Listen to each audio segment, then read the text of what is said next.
సింపుల్గా crunchy and tasty అప్పాలు ఎలా చేయాలో ఇప్పుడు చూద్దాము. నేను ఇక్కడ 5 కప్పుల బియ్యం పిండిని తీసుకుంటున్నాను.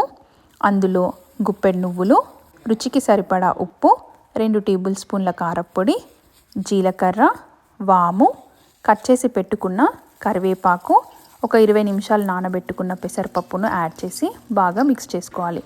మీరు పెసరపప్పు వద్దనుకుంటే స్కిప్ చేసుకోవచ్చు, అది కంప్లీట్లీ ఆప్షనల్. తర్వాత 1 to 2 టేబుల్ స్పూన్ల బటర్ యాడ్ చేసి పిండిని బాగా మిక్స్ చేసుకోవాలి. మనము 5 కప్పుల బియ్యం పిండి తీసుకున్నాం కదా, 5 కప్పుల వాటర్ పడుతుంది. 5 కప్పుల వాటర్ని బాగా వేడి చేసుకొని వేడి నీళ్ళతో చూపిస్తున్న విధంగా పిండిని కలుపుకొని పక్కన పెట్టుకోవాలి. ఇప్పుడు కొద్దిగా పిండిని తీసుకొని వేరే ఒక బౌల్లో ముద్దలాగా చేసుకోవాలి. మీకు ఒకవేళ వాటర్ సరిపోలేదు అంటే లైట్గా చల్లీళ్ళ సాయంతో ఇలా చూపిస్తున్న విధంగా ముద్దలాగా చేసుకొని చిన్న చిన్న బౌల్స్ షేప్లో చేసుకొని పక్కన పెట్టుకోవాలి.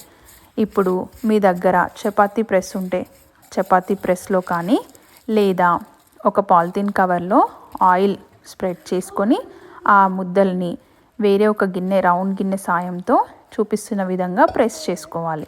ఇప్పుడు డీప్ ఫ్రై కోసం ఆయిల్ తీసుకొని ఆయిల్ వేడయ్యాక ఈ అప్పాలను అందులో వేసి 2 వైపులా లైట్ గోల్డ్ కలర్ వచ్చేలాగా వేయించుకొని తీసుకోవాలి.